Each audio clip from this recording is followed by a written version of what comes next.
harus terbatas, ya kan? Harus terbatas. Jadi respons yang terbatas itu ditandai dengan ini, ya, gitu. Harusnya lama-lama dia hilang, gitu. Lama-lama dia nol, ya, gitu. Kalau sistem yang stabil seperti itu. Kalau misalnya sistemnya dikasih impuls, kemudian dia naik turun, tidak berhenti-henti, gitu ya. Nah itu berarti sistemnya tidak stabil, sistem LTI-nya, ya, gitu. Kayak gitu. Oke? Itu terkait dengan stabilitas. Ini saya kalau online jadi cepet ya ngomongnya. Ada pertanyaan sampai sini?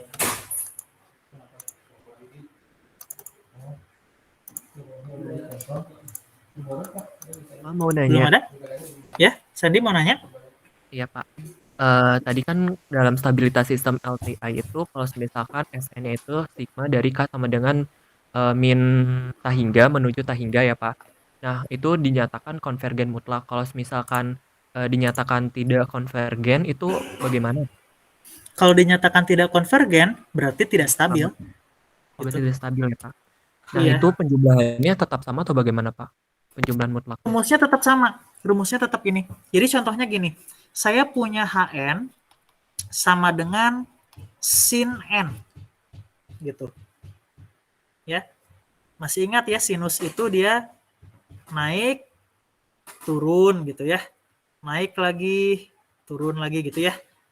Nah ini kalau dijumlahkan, ya, nilai mutlak dari sin N dijumlahkan, atau K ya, K-nya mulai dari minus tahingga sampai tahingga, ini pasti sama dengan tahingga, ya, karena tidak akan selesai-selesai kan, ya, gitu. Nah, ini adalah contoh dari sistem yang tidak stabil, gitu. Ya. Karena si respons impulsnya itu tidak hilang-hilang, tidak pernah hilang, ya. Jadi sinus itu kan tidak pernah hilang kan, tidak pernah nol terus gitu ya. Gitu. Dia pasti naik, turun ya kan, positif, negatif selamanya kan. Gitu. Ya. Nah, jadi ini merupakan contoh yang merupakan contoh dari sistem yang tidak stabil Bibo gitu ya. Tapi kalau dari rumus itu sama aja gitu ya. Ini adalah rumus untuk memeriksa apakah sistemnya stabil atau tidak. Kalau ini kurang dari tahingga, berarti dia stabil. Kalau dia sama dengan tahingga, berarti dia tidak stabil. Gitu. Baik, Pak. Terima kasih banyak. Oke. Kita lanjutkan atau ada lagi? Kita lanjut dulu ya. Persamaan selanjutnya kita masuk lagi, kita balik lagi ke persamaan diferensi ya. Kemarin pernah diperlihatkan sedikit gitu kan buat percobaan menggambar diagram blok ya. Tapi persamaan diferensi itu intinya adalah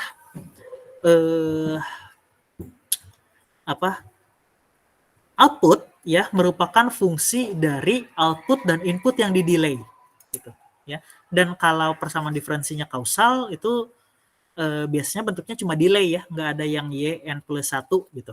Itu nggak ada ya. Jadi bentuknya delay dan mulai di materi saat ini beberapa textbook ada yang agak berbeda dengan apa yang saya ajarkan ya, beda pemahaman aja ya. Tapi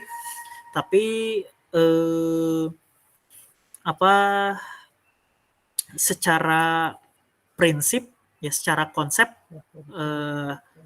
itu yang akan saya ajarkan ini yang saklek lah gitu ya, yang secara definisi benar gitu ya. Nanti saya perlihatkan kalau yang textbook lain tuh seperti apa gitu ya. Oke, jadi saya punya YN sama dengan fungsi dari output yang di delay dan fungsi dari input yang di delay gitu. Itu secara umum seperti itu ya. Contohnya misal YN sama dengan Y kuadrat N minus 1 plus 3/4 XN plus 2X N minus 3 gitu ya. Ini ada lagi YN sama dengan YN minus 1 plus cos omega 0 N XN gitu ya. Ada lagi yn sama dengan yn minus 2 plus xn plus 2x kuadrat n minus 1 gitu ya. Ini beberapa contohnya ya. Nah, karena kita sistemnya waktu diskrit, jadi kita bermainnya persamaan diferensi ya. Kalau sinyal dan sistem waktu kontinu, mainnya persamaan diferensial. Ya, gitu contohnya. Ini padanan persamaan diferensialnya mungkin gini. YT sama dengan turunan pertama dari Y kuadrat T gitu ya, ditambah 3/4 XT ditambah 2 kali turunan ketiga XT kan gitu. Nah, ini contoh padanan persamaan diferensialnya ya gitu.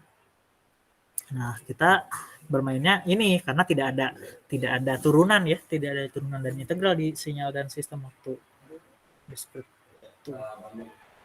Gitu.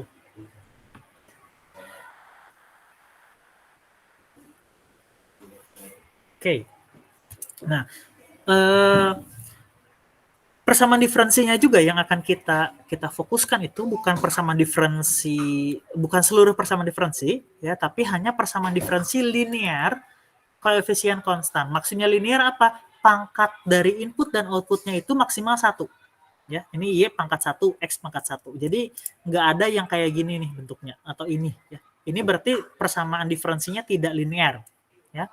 Kemudian koefisien konstan artinya yang pengalinya X dan Y itu konstanta ya, AK sama BL-nya itu konstanta. Bukan seperti ini nih. Ya, kalau ini tidak konstan ya. Contohnya ini konstanta, ini konstanta ya, ini konstanta tuh ya.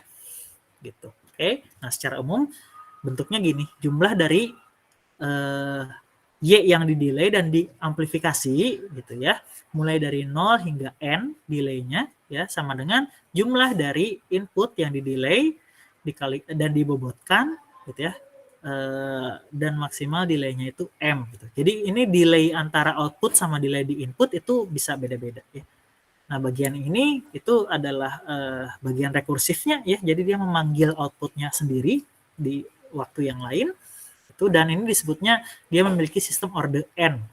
Biasanya sih kita lihat apakah kita bandingkan ya N sama M-nya itu yang lebih gede yang mana. Biasanya kita sebut yang lebih gede sih. Ya. Gitu. Nah, oke. Nah, di sini saya akan coba kita cuma sampai sini sih minggu ini ya. Jadi misalnya nih kasus pertama yaitu persamaan diferensi orde 1 ya. Ini adalah contoh persamaan diferensi orde 1 yang linear dan koefisien konstan. Ya. Itu YN sama dengan A kali YN minus 1 plus XN. A-nya itu konstanta ya. Jadi terserah angka berapa saja yang Anda bayangkan, tapi pokoknya A itu sesuatu yang konstan. Ya. Itu. Kalau kita mau lihat respons sistem untuk N lebih dari atau sama dengan 0, ya, maka Y0 itu kan berarti sama dengan A kali Y minus 1 ditambah X0. Ya. Gitu. Kemudian Y1 itu kan berarti A kali Y0 ditambah X1. Tapi Y0-nya itu kan ini. Ya. Jadi ini bisa saya substitusi ke sana. Ya, jadi menghasilkan A kuadrat Y minus 1 ditambah AX0 ditambah X1.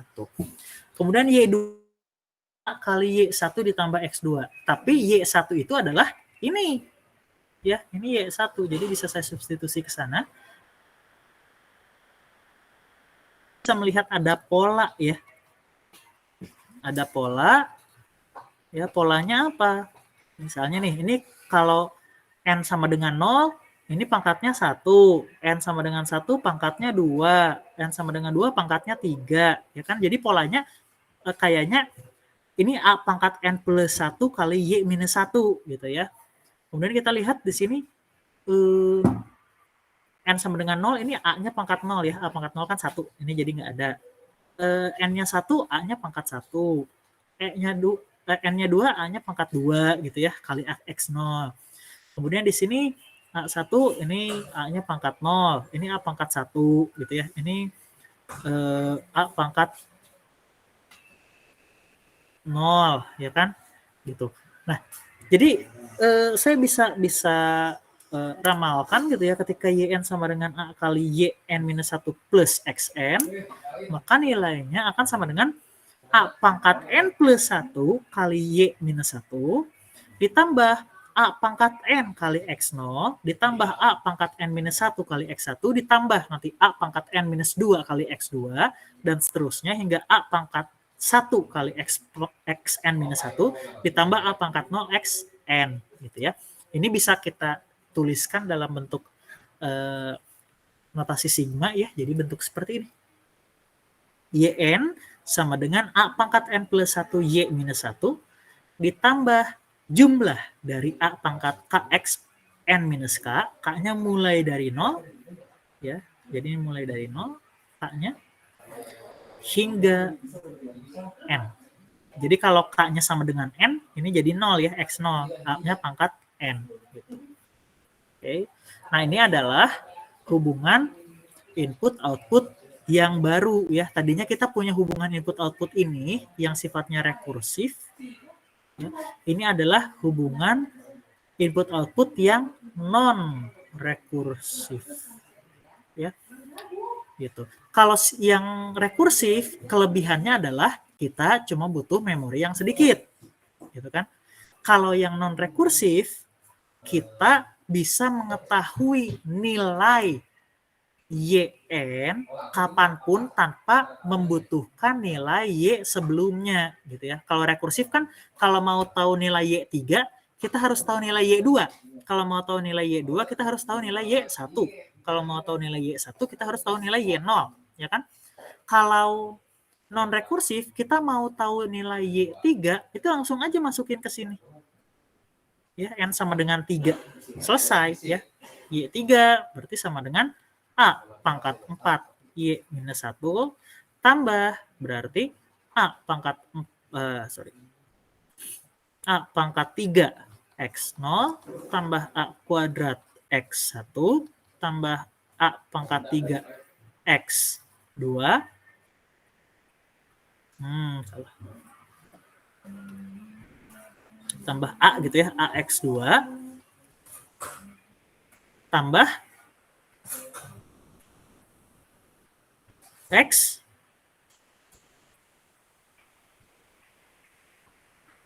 tiga gitu ya. Kita bisa langsung tahu ini gitu. Kalau mau ya 1000 ya tinggal masukkan ya a pangkat 1001 y minus 1 tambah a pangkat 1000 x0 gitu kan tambah a pangkat 999 x1 dan seterusnya ya sampai nanti a x 999 tambah x 1000 gitu. Itu langsung aja nggak usah tahu nilai apa nilai y0, y1, y2, y3 dan seterusnya kan. Gitu. Ya, itu ada kelebihan dari persamaan non rekursif ya. Nah, kita bisa tuliskan ya. Kita bisa tuliskan untuk n lebih dari atau sama dengan 0 ya. yn-nya itu adalah persamaan yang tadi ya, hubungan masukan keluaran yang tadi dikalikan dengan un.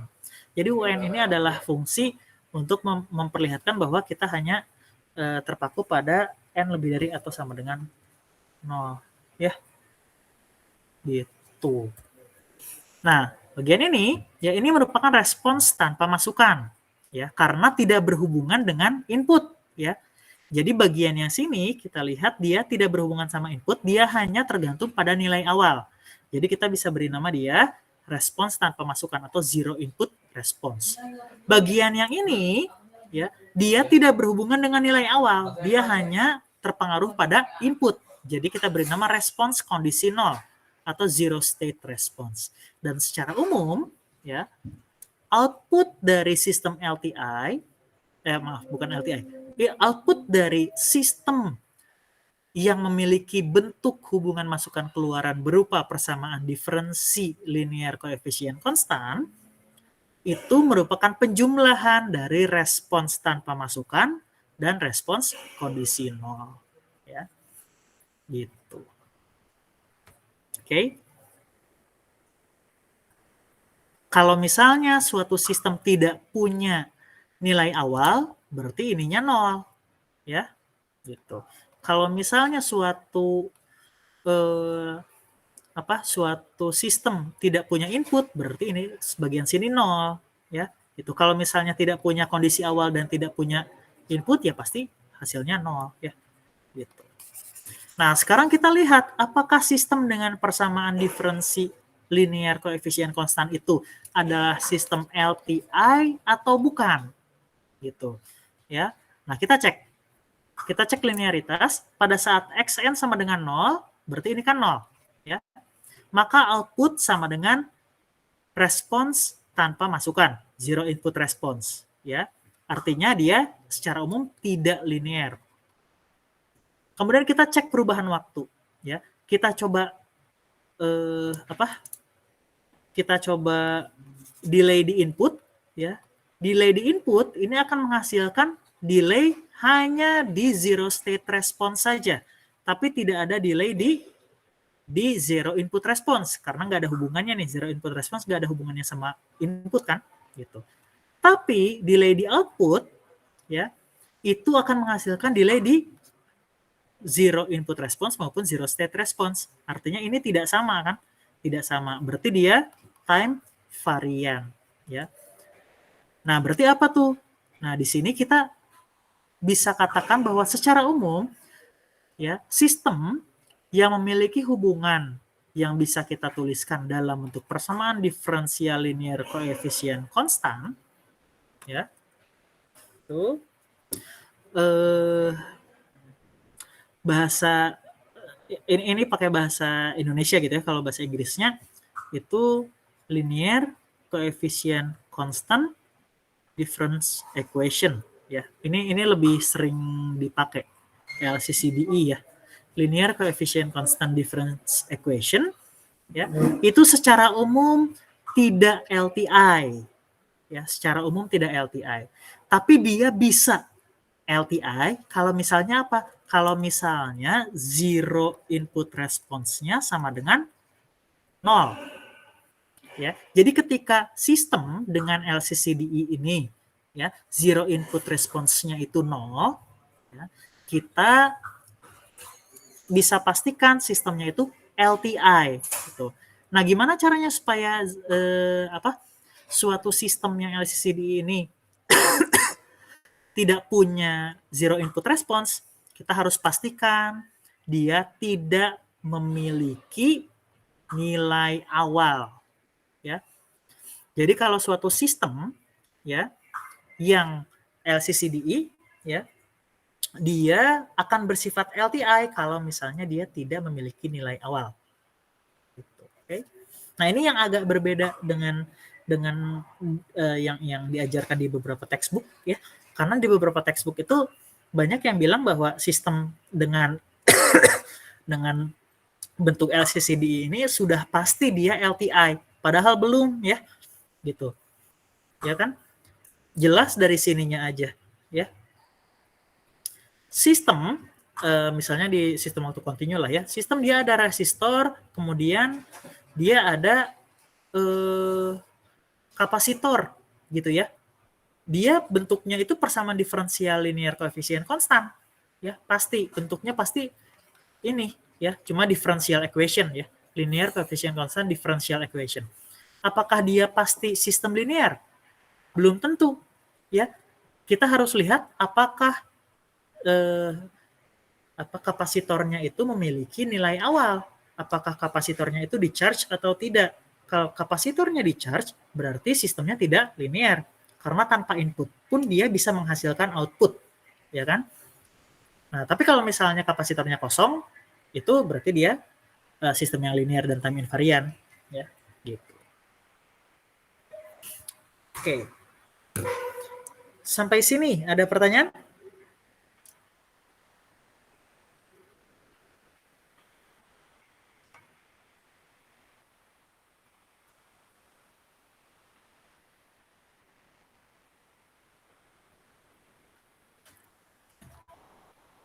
Tidak ada?